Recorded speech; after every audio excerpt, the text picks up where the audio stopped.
Je suis Michael Caron et je suis l'un des pasteurs ici à l'Église et c'est un plaisir de vous accueillir ce matin, de vous avoir avec nous pour étudier la parole de Dieu.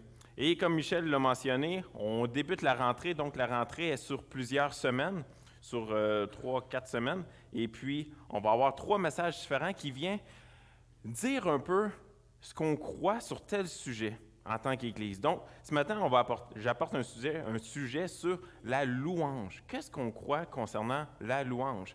Et si j'aurais pu le refaire, le titre, je l'aurais appelé « L'adoration, c'est ». Parce que ce matin, on va parler surtout de qu'est-ce que l'adoration? On va parler de la louange, mais on va parler surtout de l'adoration. Avant d'aller plus loin, on va prier. Seigneur Dieu, ce matin, on veut être encouragé par ta parole. On veut non seulement être encouragé par elle, mais on veut être transformé par ta parole. On te prie que tu puisses garder nos cœurs ce matin, garder nos yeux fixés sur toi, que tu puisses nous garder de toute distraction. Seigneur, on veut être reconnaissant pour qui tu es et ce que tu as fait pour nous, pour ton sacrifice à la croix, parce que tu nous as choisis pour être tes enfants. Seigneur, on veut être reconnaissant aussi pour ta fidélité envers nous, envers ton Église ici. Merci parce que tu prends soin de nous. Et Seigneur, ça réjouit mon cœur de voir que tu as pourvu pour 40 enfants dans ton Église ici. Et Seigneur, quelle joie de savoir que ces enfants reçoivent semaine après semaine des enseignements de ta parole. Et on prie, Seigneur, pour leur salut, on prie que tu puisses te révéler à eux en jeune âge. On prie qu'ils ne puissent jamais se détourner de tes voies. On prie également, Seigneur, pour les parents de ces enfants-là. On prie que tu puisses leur donner de la joie, que tu puisses leur donner de la persévérance dans les moments plus difficiles. Mais Seigneur, surtout, on te prie que tu puisses leur donner ce désir d'élever leurs enfants et de les instruire dans tes voies. Seigneur, on te prie que tu puisses bénir cette matinée alors qu'on va regarder ta parole pour savoir comment mieux t'adorer. En ton nom qu'on te prie. Amen. Donc, je vous invite à tourner dans Ésaïe, le chapitre 6. Et ce matin, on va regarder différents passages. Et donc, je vous invite à tourner Ésaïe, chapitre 6, et on va regarder les 3 premiers versets.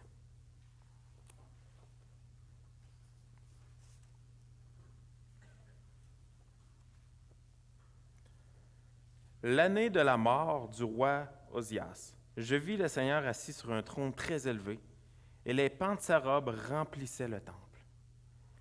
Des séraphins se tenaient au-dessus de lui. Ils avaient chacun 6 ailes, dont deux ils se couvraient la face, 2 dont ils se couvraient les pieds, et 2 dont ils se servaient pour voler. Ils criaient l'un à l'autre et disaient « Saint, Saint, Saint est l'Éternel des armées. Toute la terre est pleine de sa gloire. » Ici, c'est une vision du prophète Ésaïe dans l'Ancien Testament qui nous décrit la majesté de Dieu, qui nous décrit à quel point Dieu est grand. Un Dieu qui est assis sur son trône, un trône élevé, des séraphins qui étaient des créatures célestes, avec 6 ailes qui ressemblaient à du feu, qui sont au-dessus de ce trône-là. Ils voient Dieu, ils se couvrent le visage pour ne pas regarder Dieu, ils se couvrent les pieds parce qu'ils sont des créatures de Dieu et donc ils s'humilient devant celui qui les a créés. Et par la suite, ils s'écrient « Saint, Saint, Saint est l'Éternel des armées. Toute la terre est pleine de sa gloire. » Le seul endroit dans la Bible où il y a un mot qui est répété 3 fois de suite, c'est lorsqu'on adresse la sainteté de Dieu. Il y a d'autres places qu'on voit qu'il y a une répétition de 2 fois le même mot, comme dans le livre de 2 rois où ce qui est marqué « l'or », ce qui veut dire qu'il est en train de parler de l'or pur, que l'or est tellement pur qu'elle est sans défaut, donc il répète 2 fois le même terme. Mais ici, la sainteté de Dieu, dans toute la Bible, est tellement grande que ça ne prend pas juste 2 répétitions, ça prend 3 répétitions pour que l'on saisisse à quel point Dieu est saint. Vous savez, pendant de nombreuses années, j'ai pensé que l'adoration signifiait de chanter, de louer. Vous savez, l'adoration de Dieu, ça existe sur la terre depuis la Genèse, depuis le commencement de la terre. Puis elle continue aujourd'hui, puis elle va continuer pour toujours. Parce qu'un jour, pour ceux qui auront placé leur foi en Jésus-Christ pendant leur vie ici-bas, vont l'adorer parfaitement pour qui il est réellement, parce qu'on va le voir face à face lorsqu'on va être dans le royaume des cieux. Vous savez, l'adoration n'est pas seulement que de chanter.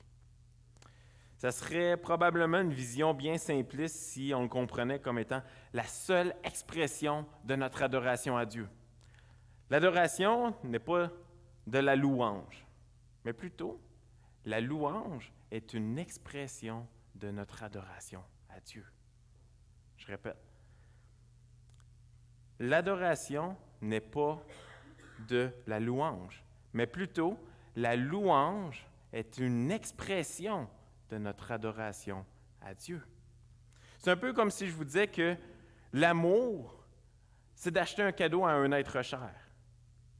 Pas nécessairement. D'offrir un cadeau à un être cher est une expression de notre amour pour la personne. Ou encore, s'il y a des plus jeunes ici, on pourrait dire que d'obéir à tes parents, c'est bien, mais ce n'est pas de l'amour. Mais quand tu leur obéis, tu leur exprimes ton amour pour eux. Comprenez? L'amour, l'obéissance est une expression de cet amour-là, et non le contraire. La louange est une expression de notre adoration à Dieu, mais ce n'est pas la seule expression. L'adoration dans la Bible, c'est de vivre d'une manière qui honore Dieu et qui lui exprime notre amour. Mais comment vivre d'une manière qui honore Dieu? Qu'est-ce que la Bible nous dit là-dessus? Vous savez, de vivre d'une manière qui honore Dieu, lui démontre notre amour, c'est lorsqu'on vit selon les principes qu'il nous a laissés dans la Bible. Et puis, vous savez, ce matin, on ne pourra pas regarder tous les aspects de l'adoration, on ne pourra pas regarder tout ce qui touche à la louange, mais on va regarder à certains aspects. Et donc, Ésaïe 6.3, encore une fois, nous dit « Saint, Saint, Saint est l'Éternel des armées. Toute la terre est pleine de sa gloire. »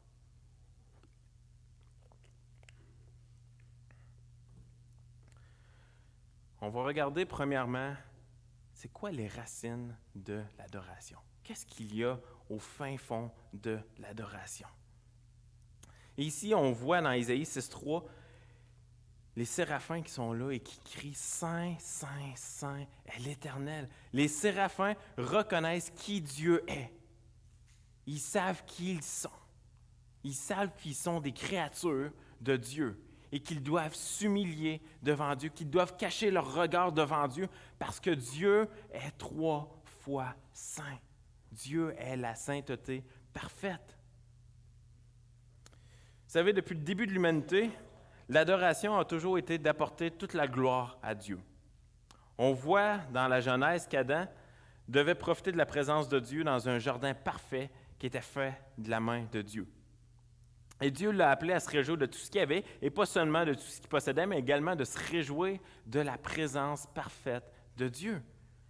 La seule exception dans le jardin était un arbre particulier.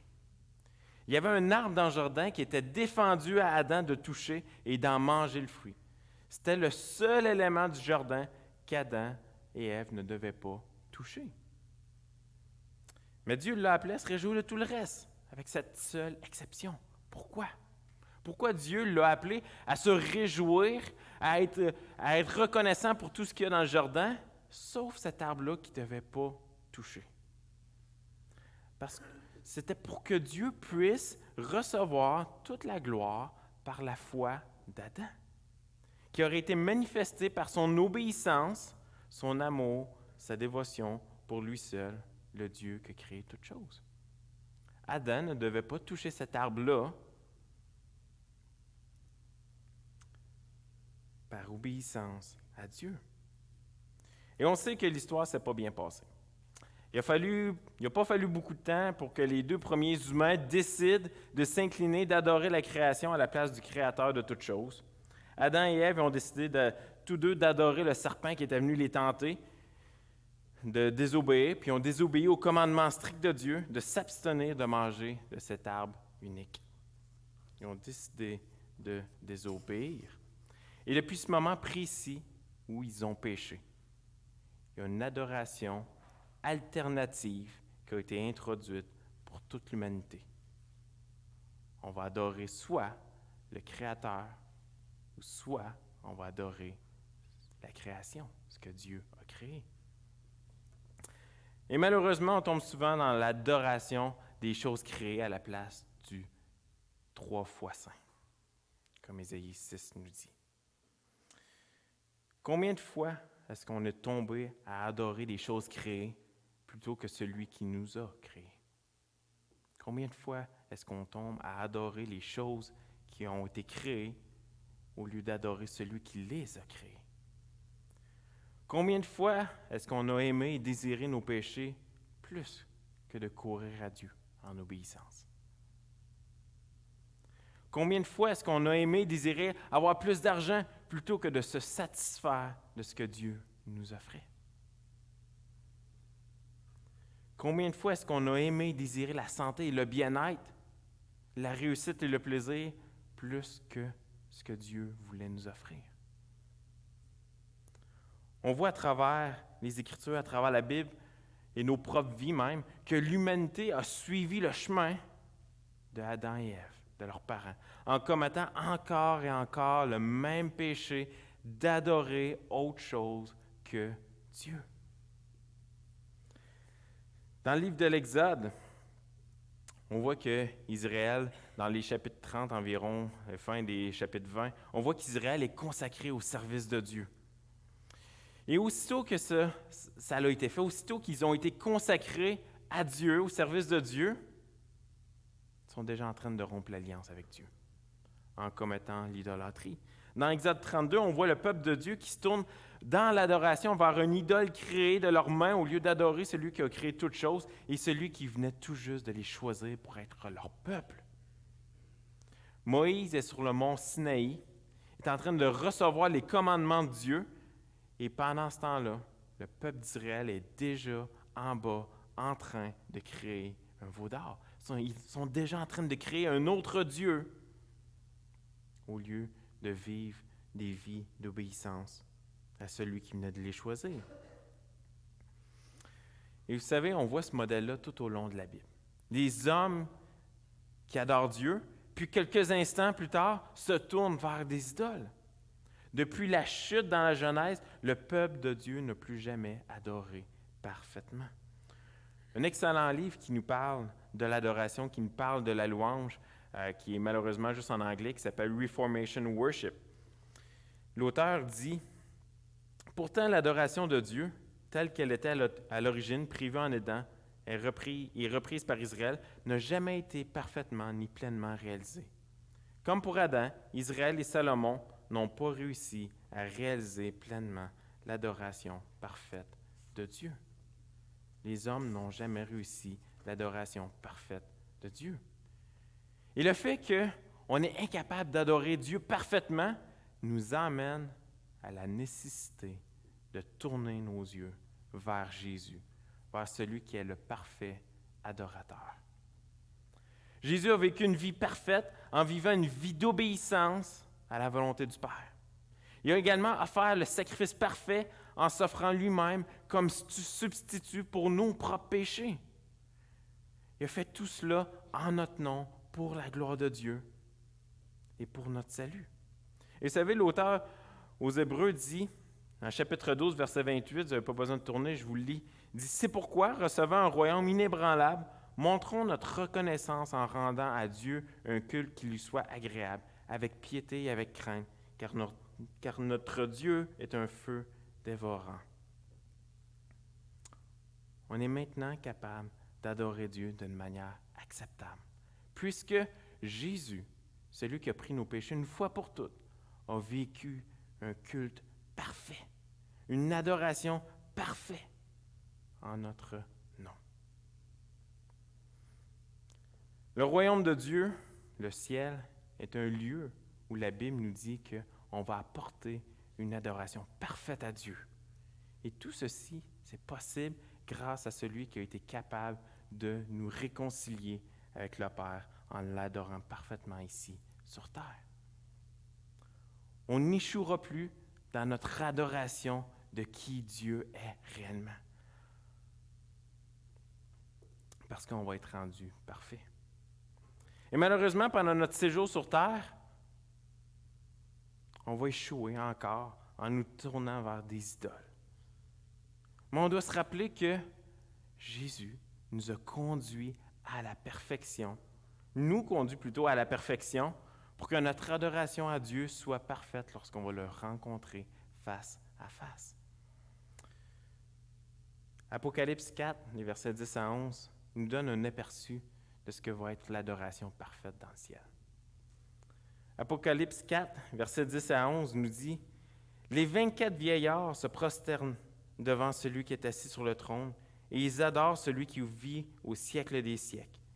Ils jettent leur couronne devant le trône en disant « Tu es digne, notre Seigneur et notre Dieu, de recevoir la gloire et l'honneur et la puissance, car tu as créé toutes choses, et c'est par la volonté, et c'est par ta volonté qu'elles existent et qu'elles ont été créées. » Pourquoi est-ce important? Pourquoi l'adoration de Dieu compte-t-elle pour nous aujourd'hui? Parce que comme le livre de l'Apocalypse nous le montre, l'adoration à Dieu va compter pour l'éternité. Elle comptera dans le ciel, et ce, pour toujours. Et c'est pour ça qu'elle compte aujourd'hui pour nous. Lorsqu'on adore Dieu, c'est qu'on reconnaît qui il est véritablement, ce qu'il a fait, ce qu'il fait, ce qu'il fera. Et c'est ce qu'on va faire pour l'éternité également. Vous savez, la nature de l'adoration, je dirais d'une manière très simple, c'est d'apporter toute notre reconnaissance à Dieu de la manière qu'il le désire, en vivant selon ce qu'il exige de nous comme individus et comme Église locale. Maintenant, regardons un peu à ce que je veux dire par là, à ce qu'il exige de nous. Dieu exige des choses de nous, et en obéissant à ça, ça va être une source d'adoration à Dieu.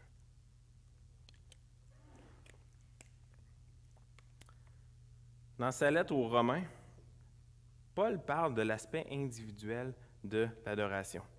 Dans Romains 12, 1, Paul dit «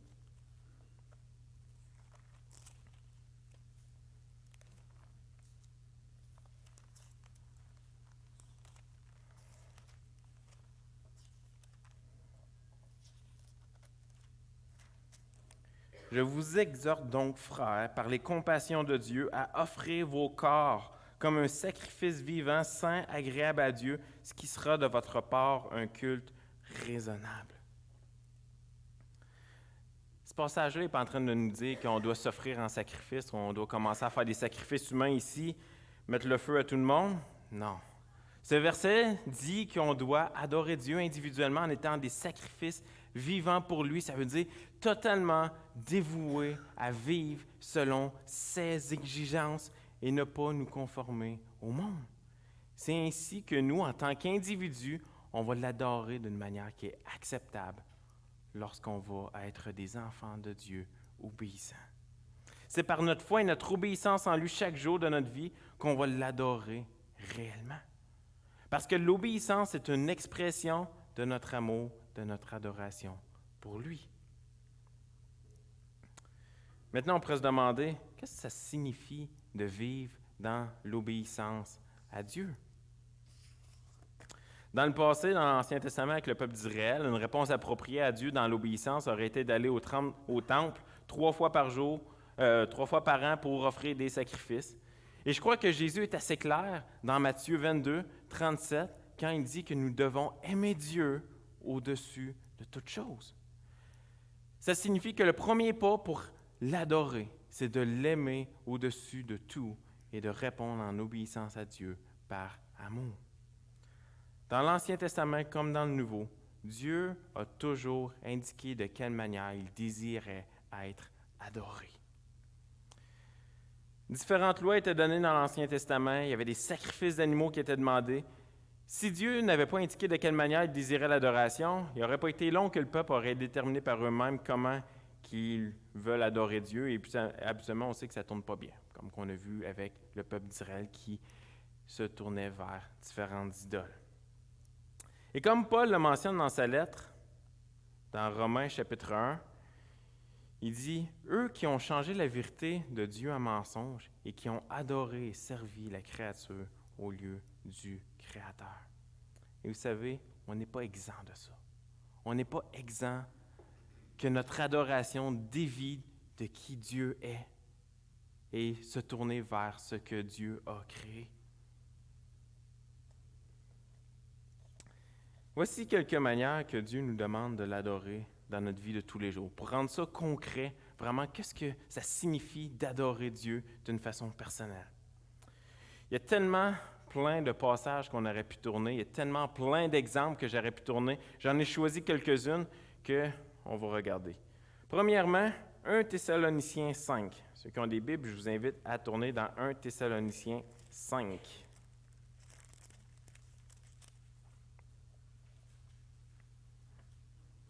Les versets 16 à 18. 1 Thessaloniciens 5, 16 à 18.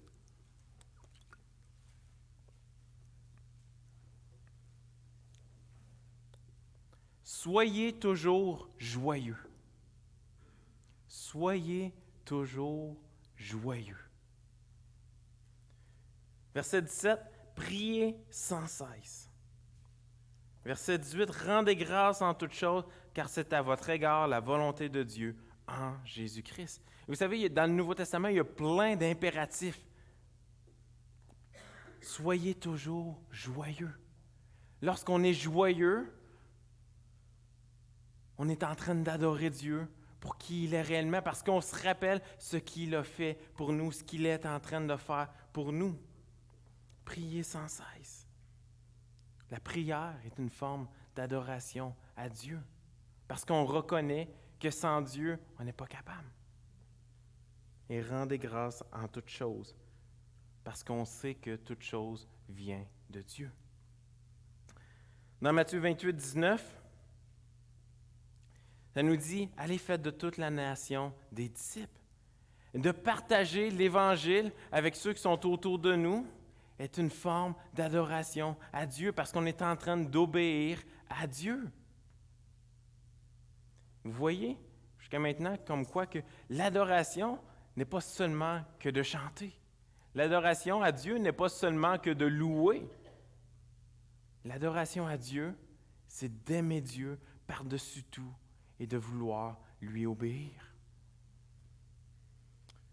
1 Corinthiens 12, 25 nous dit « Afin qu'il n'y ait pas de division dans le corps, mais que les membres aient également soin les uns des autres. »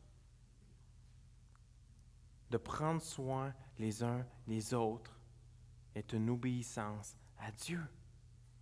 Et quand on obéit à Dieu, on adore Dieu. Vous savez, ce ne sont simplement que des exemples que Dieu exige de nous et qui nous amènera à lui offrir un culte raisonnable, une adoration raisonnable. Attention ici, je ne dis pas qu'on devrait tomber dans l'activisme, dans le légalisme pour obtenir la faveur de Dieu en disant qu'on a juste besoin de bien agir, suivre différentes règles pour adorer Dieu. Ce n'est pas ce que je dis.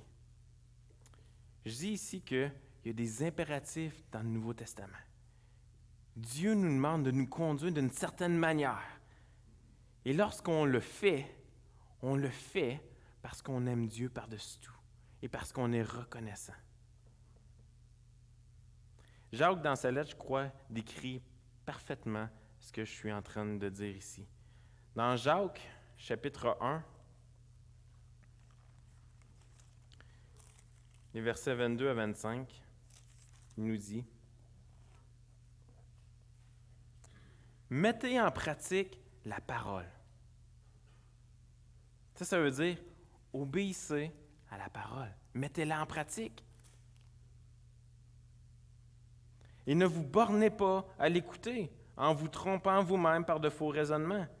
Car si quelqu'un écoute la parole et ne la met pas en pratique, il est semblable à un homme qui regarde dans un miroir son visage naturel, et qui, après s'être regardé, s'en va et oublie aussitôt qui il était. Mais celui qui aura plongé les regards dans la loi parfaite, dans la Bible, la loi de la liberté, et qui aura persévéré, n'étant pas un auditeur oublieux, mais se mettant en l'œuvre, celui-là sera heureux dans son activité. Donc la parole elle-même nous encourage à ne pas être des auditeurs oublieux. Combien de fois ça vous arrive d'aller devant le miroir pour regarder quelque chose dans votre visage et puis que quelques instants après, c'est vrai, je suis allé devant le miroir, mais j'ai complètement oublié de me regarder. Ou bien j'ai regardé, j'ai vu finalement ma couette de cheveux qui était tout croche. Moi, ça m'arrive. Ou ça m'arrive des fois de regarder l'heure. Je rebaisse mon bras. Oups, j'ai regardé l'heure, mais j'ai oublié de vraiment regarder l'heure. Et puis c'est un peu ce que Jacques est en train de nous dire ici, où combien de fois ça nous arrive de lire la Bible, de fermer le couvert, on passe à autre chose, on a complètement oublié ce qu'on était en train de lire. Alors moi, ça m'arrive régulièrement. Et c'est un exercice qu'on doit faire, de se rappeler ce qu'on a lu et de le mettre en pratique aussitôt. Et c'est de ça que je vous parle ici. Je ne parle pas de plein de règles à suivre pour obtenir l'amour de Dieu, pour obtenir la faveur de Dieu. Je vous parle d'obéir à la parole de Dieu parce qu'on aime Dieu par-dessus toute chose et qu'on désire lui obéir en signe d'adoration parce qu'il est le Dieu 3 fois saint. Lorsqu'on adore Dieu par notre obéissance, c'est que l'on est en train de reconnaître qui il est véritablement, ce qu'il a fait, ce qu'il fait et ce qu'il va faire. Et donc, c'était quelques exemples ici de que signifie l'adoration personnelle. Que signifie l'adoration chaque jour, au quotidien. Maintenant, on a regardé à la racine de l'adoration dans la Bible, de où est-ce que ça provient. On a regardé comment l'exprimer dans nos vies individuelles. Maintenant, regardons à quelques principes que la Bible nous donne sur l'adoration lorsqu'on est assemblés ensemble, lorsqu'on est assemblés l'Église ensemble. Dans l'Ancien Testament comme dans le Nouveau Testament, on voit que Dieu se soucie. Dieu s'est toujours soucié de comment on va l'adorer lorsqu'on est assemblés ensemble. Et on voit des principes dans le Nouveau Testament sur notre vie en Église. Ça signifie que quand on se réunit en tant qu'Église, il y a certains principes d'adoration qu'on devrait suivre. Et comme je l'ai déjà dit, Dieu se soucie de la façon dont on l'adore, et c'est pourquoi il nous a donné des principes qu'on doit suivre. Il y a une erreur commune qu'on entend souvent lorsqu'on parle avec différents croyants, et cette erreur est d'associer automatiquement que l'adoration dans nos dimanches matins signifie de chanter. Lorsqu'on dit « c'est le moment de l'adoration », tout de suite, automatiquement, dans notre tête, c'est « OK, c'est le moment où on va aller chanter ». Oui, de chanter des louanges à Dieu est une expression de notre adoration à Dieu. Mais l'adoration est tellement plus large que tout cela. On voit différents exemples, on n'aura pas le temps de voir tous les exemples en détail, mais je vous en nomme quelques-unes. Dans 1 Timothée 2:1, Paul fait des exhortations à faire des supplications, des prières, des intercessions, des actions de grâce pour tous les peuples. Quand on est assemblés ensemble, on doit supplier, faire des prières ensemble, des actions de grâce pour tous les peuples. Et c'est ce qu'on a vu déjà avec Michel ce matin, alors qu'il lui-même présidait, lui-même nous dirigeait dans les chants de louange. Il a fait prier Patrick, il a prié lui-même. On a fait des prières à Dieu. Et c'est ce qu'on doit faire lorsqu'on est assemblés ensemble et qu'on adore Dieu. Une des choses que la Bible nous demande, c'est de prier. Dans la même lettre, dans 1 Timothée 4, verset 13, ça nous dit qu'on doit consacrer notre temps. Lorsqu'on est assemblés ensemble, on doit consacrer notre temps à la lecture publique des Écritures, à lire la Bible ensemble, aux exhortations et à l'enseignement de la parole. Vous savez, si on enlève tous ces éléments-là, puis qu'on fait juste se réunir, puis qu'on a une personne qui est en avant, puis qui nous parle de différents sujets, est-ce qu'on est réellement une Église? Qu'est-ce qui nous distingue d'une conférence quelconque, de quelconque entreprise, ou qu'est-ce qui nous différencie de quelconque rencontre dans le monde si on ne prend pas le temps de prier ensemble? Si on ne prend pas le temps d'ouvrir la parole de Dieu ensemble? Et si on ne prend pas le temps de la mettre en pratique? Dieu nous montre de quelle façon il désire que son peuple, que ses enfants, ceux qui l'ont choisi, l'adorent. Maintenant, la louange. La louange est une expression de l'adoration. Lorsqu'on adore Dieu, lorsqu'on aime Dieu par-dessus tout, on désire chanter à Dieu. On désire le louer. On désire lui dire des choses. Et je commence avec quelques questions de réflexion. Vous est-il déjà arrivé de venir à l'église le dimanche matin alors que vous étiez triste? Probablement. Vous est-il déjà arrivé de venir à l'église alors que vous viviez du découragement à cause d'une grosse épreuve que vous aviez vécue ou que vous étiez en train de vivre? Vous est-il déjà arrivé de venir à l'église alors que vous viviez de la honte pour des actions quelconques que vous aviez commises? Vous savez, un des chants de louange, un chant, un hymne dans la dernière année qui m'a tellement fait du bien, c'est le chant qui va apparaître ici à l'écran. Un chant qui nous dit « Quand vacille ma faible foi, Christ me gardera. Quand le tentateur est là, il me gardera. Sur ce chemin sans son aide, je ne tiendrai pas. Mon amour est souvent tiède, il me gardera. » Vous savez, juste cette portion-là vient nous chercher habituellement. Ça vient me chercher parce que ça me dit c'est normal que des fois ma foi, elle va vaciller. Des fois, je vais être tenté par le péché. Des fois, je suis en train de marcher puis je me dis, aïe, si Dieu n'est pas là, si Dieu ne me tient pas, c'est sûr que je vais m'égarer. Mon amour est souvent tiède, mais il me gardera. Après ça, dans le refrain, ça continue, il me gardera, car mon Sauveur m'aime tant, il me gardera. Et ça continue, il chérit chacun des siens, Christ me gardera. On est précieux sous son regard saint, il me gardera. Mon âme sera préservée, parce qu'il a fait une promesse, il va la tenir. Quel grand prix il a payé. Christ a payé un prix pour nous. Et il va me garder à cause de ça. Et ça continue, il a souffert pour ma vie. Il me gardera. La justice est accomplie. Parce que notre péché demandait qu'il y ait un prix qui soit payé pour que justice soit faite. Et Christ l'a payé pour nous. Un jour, on va être ressuscité avec lui. Et oui, on va le voir. Parce que mon Sauveur m'aime tant. C'était un chant dans la dernière année qui m'a tellement fait du bien. Un chant qui m'a fait du bien, vous savez pourquoi? Parce que c'est un chant qui nous ramène aux promesses qui sont écrites dans la parole de Dieu.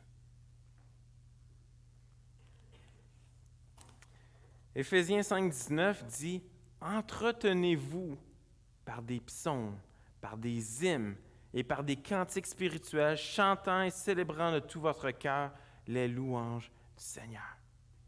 Ça signifie qu'on doit chanter quand on se réunit ensemble, mais qu'il n'est pas juste question de chanter pour chanter. Il y a deux aspects à considérer ici.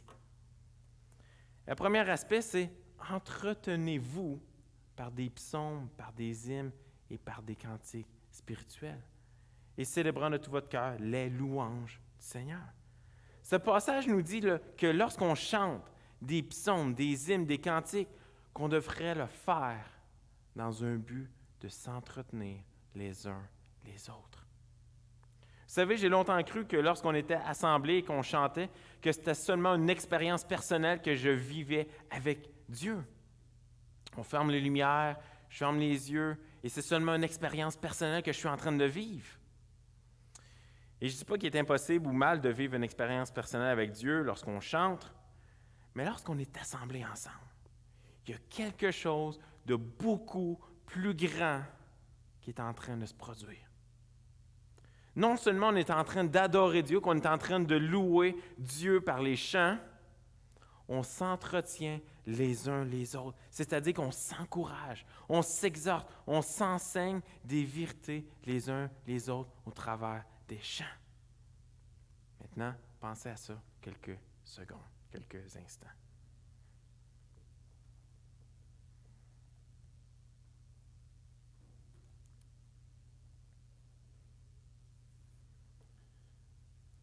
Quand on comprend cette facette de la louange, on ne perçoit plus la louange de la même manière. On ne la perçoit plus comme étant une action individuelle lorsque je viens à l'Église. Mais c'est plutôt une action qu'on fait ensemble, collectivement. On est ensemble, on est en train d'adorer Dieu, mais en même temps, on vit toutes sortes de choses. On vit de la tristesse, comme j'ai parlé tantôt. On vit des découragements parce qu'on vit certaines épreuves. On vit de la honte parce qu'on a fait différentes actions durant la semaine qui nous ont amenés à être honteux. Et quand on s'assemble ici et qu'on adore Dieu, on est également en train de s'entretenir les uns les autres avec les promesses de la parole de Dieu.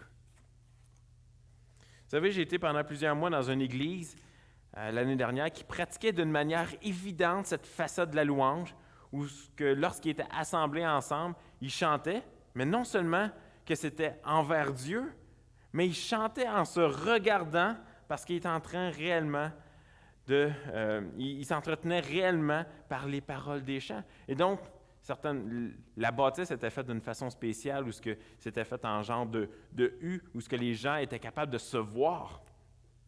Et oui, la première fois, c'est un peu étrange quand que tu chantes et que tu as une autre personne qui est en train de te regarder.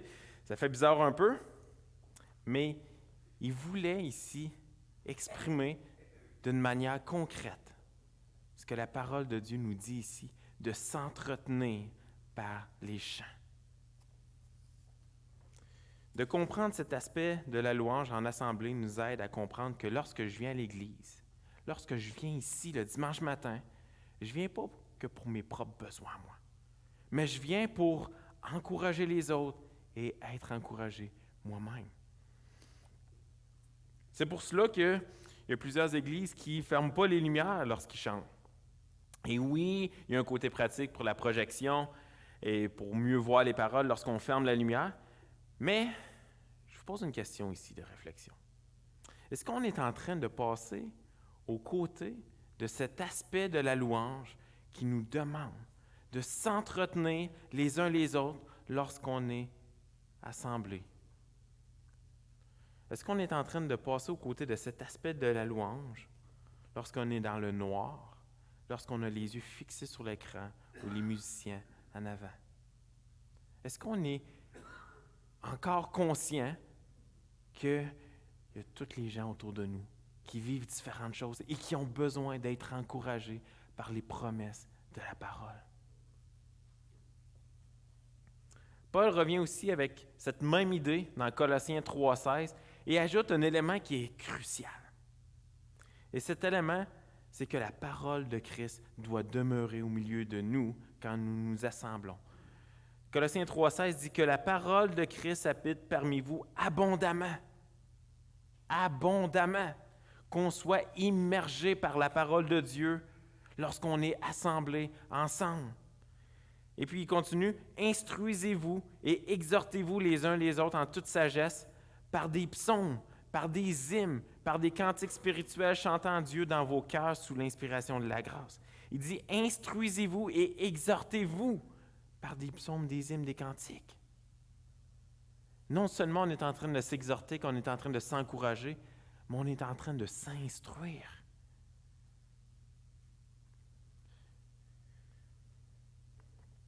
Vous savez ce que ça veut dire? Ça veut dire que quand on chante des chants, comme qu'on a fait ce matin, on est en train de s'instruire sur qui Dieu est. On est en train de s'instruire sur ce que Dieu a fait, sur ce que Dieu est en train de faire, ce que Dieu va faire. On est en train de s'instruire sur les promesses de la parole de Dieu. Voyez-vous l'importance ici des paroles des chants qu'on chante? Paul dit que la parole de Christ habite parmi vous abondamment. C'est pas juste d'entendre un message de la parole de Dieu le matin, c'est pas juste de lire un passage, mais c'est que tout ce qu'on va faire va être noyé par la parole de Dieu, va être submergé, va être imbibé de la parole de Dieu. Parce que combien d'entre vous, lorsque vous chantez le dimanche matin puis que vous repartez chez vous, avez encore ces chants-là qui tournent dans votre tête? Et que durant la semaine, il y a tout le temps un chant. Moi, il y a tout le temps un chant chaque dimanche qui va rester pris dans ma tête et que je vais continuer de le chanter durant toute la semaine. Mais imaginez-vous, si les paroles qui tournent dans ma tête ne sont pas des paroles qui proviennent de la parole de Dieu. Imaginez-vous avec quoi je suis en train de m'instruire. Les chants nous instruisent et ils nous exhortent les uns les autres. On pourrait continuer de regarder ces différents points dans la Bible, mais examinons comment on peut appliquer ça dans le contexte de notre Église locale.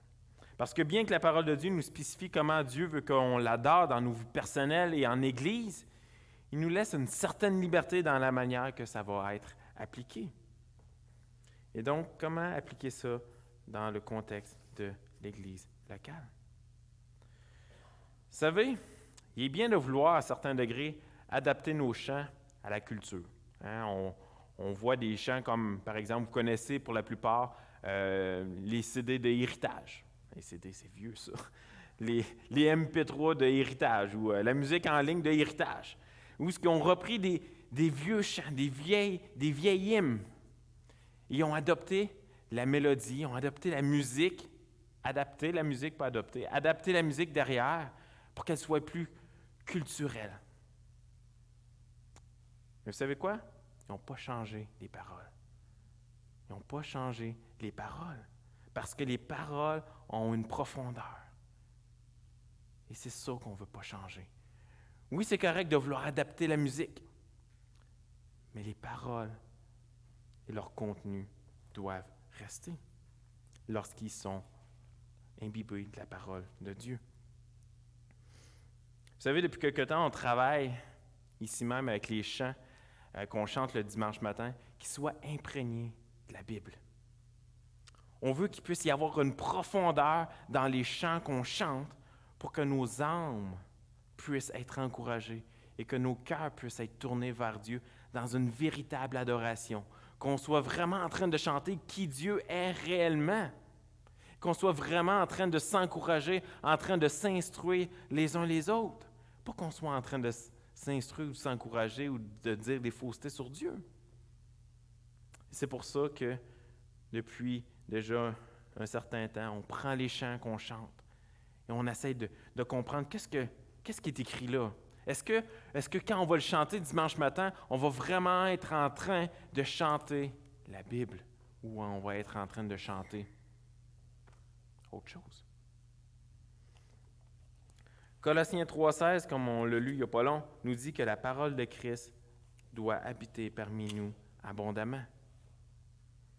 Notre désir, c'est que nos matinées puissent être de plus en plus imbibées de la Bible, de la parole de Dieu. Et c'est pour cela qu'on a introduit souvent des versets bibliques au travers des chants, pour que non seulement nos chants aient une profondeur biblique, mais qu'ils puissent nous diriger vers les vérités de la Bible. De vouloir s'entretenir nous pousse à avoir des chants qui sont fondés sur la Bible, parce qu'on veut s'encourager par des vérités, par les promesses de la Bible. Une autre application ici, qui est plus des applications personnelles, prenez le temps de réfléchir aux paroles des chants que vous chantez. Combien d'entre vous avez déjà chanté un chant un dimanche matin sans réellement comprendre ce qu'il disait? Ouf, on est 4. On a vraiment une église spirituelle ici. Vraiment bien. Donc, je vais m'appliquer ce point-là. Michaël, prends le temps de réfléchir aux paroles des chants que tu chantes, parce que si tu veux entretenir les autres, si tu veux les exhorter, les encourager, il faut que tu comprennes toi-même ce que tu es en train de chanter. Parce que tu es en train de chanter à Dieu, mais tu es en train de chanter aux autres, tu es en train de les instruire de la parole de Dieu qui est sous forme de chant. Et dernière application ici, si vous vivez des choses difficiles et vous n'avez pas le goût de venir le dimanche matin. Vous savez, ça m'arrive parfois où je vais vivre des épreuves où, un matin, je file pas, ça ne me tente pas. Ça ne me tente pas de voir des gens. Inquiétez-vous pas, ça ne m'arrive pas, j'ai tout le temps le goût de vous voir. Mais des moments, des dimanches matins où je vis trop de choses difficiles, non, je ne viendrai pas ce matin. Rappelez-vous que de s'entretenir nous encourage lorsqu'on vit des choses difficiles. Comme ce chant-là, lorsqu'on le chante, il nous encourage, il nous instruit sur les promesses de Dieu.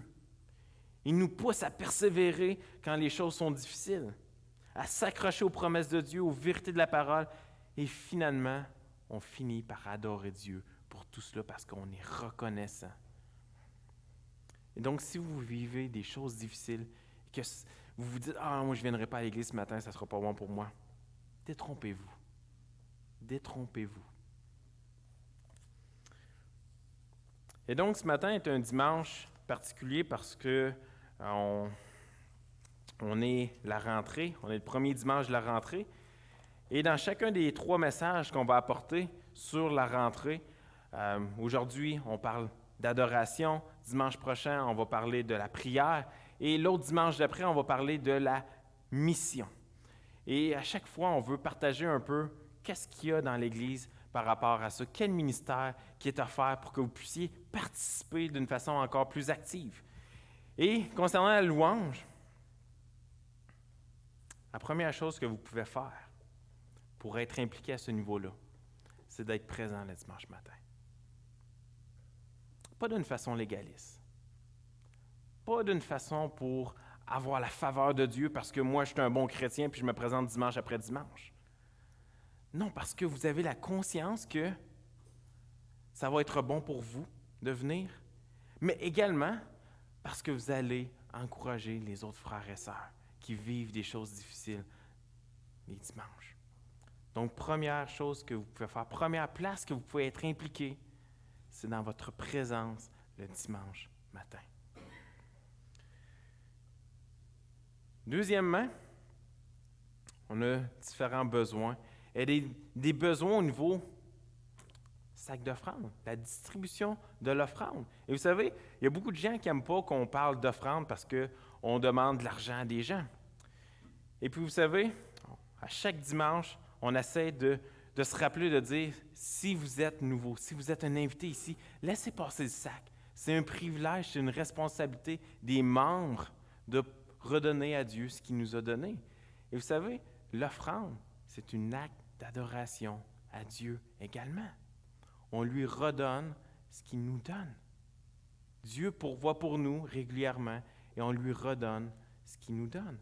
Et donc, on a besoin de gens pour faire la distribution de l'offrande, de simplement circuler avec des sacs d'offrande. Et donc, si Vous êtes membre ici et c'est quelque chose qui vous intéresse, venez nous voir. Également, même si la louange n'égale pas nécessairement avoir des musiciens et des instruments, je pense que le premier instrument que Dieu nous a tous donné, c'est notre voix. Donc, on a juste besoin d'une voix. Vous avez vu ce matin, on n'a pas besoin de grand-chose pour adorer Dieu, pour louer Dieu par les chants. Un piano et une voix suffit. Mais, on peut mettre ces choses-là en pratique de différentes manières. On peut l'appliquer de différentes manières, de louer Dieu par les chants le dimanche matin. Et on aime louer Dieu avec des instruments. Et donc, s'il y a des gens ici qui ont des dons musicaux et qui voudraient les mettre au service de l'Église, si vous voudriez encourager, édifier l'Église par vos dons au niveau du chant, au niveau musical, faites-nous en part. Ça va nous faire plaisir de pouvoir vous accueillir ici, si vous êtes membre de l'Église.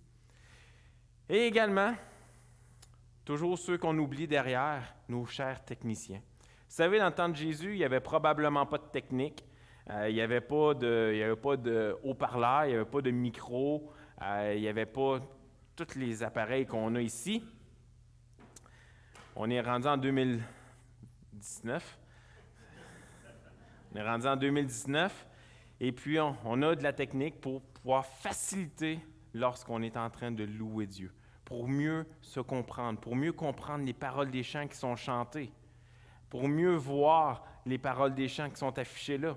Et, vous savez, on a toujours besoin de gens qui travaillent dans l'ombre, qui travaillent derrière pour faciliter les temps qu'on a d'adoration à Dieu sous forme de louange ou sous forme de prédication, sous forme de prière. On a besoin de ce support technique-là pour pouvoir accomplir cela. Et donc, c'est différentes manières que vous pouvez être impliqués. Mais n'oubliez pas, la meilleure manière que vous pouvez être impliqué, c'est quoi?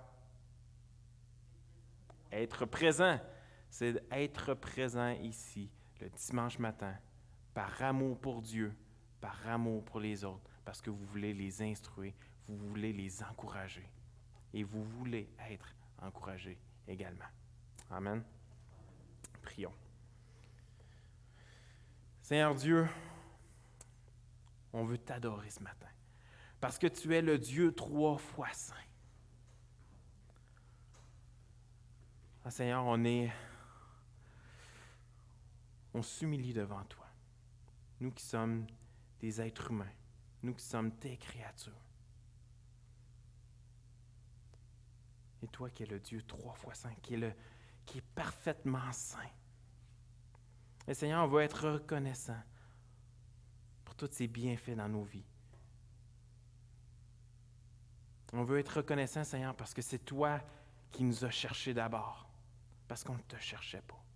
Nos cœurs n'étaient pas disposés à toi. Nos cœurs ne t'aimaient pas, mais tu t'es fait connaître à nous et tu as transformé notre cœur. Et Seigneur, aujourd'hui, on veut t'adorer pour ça.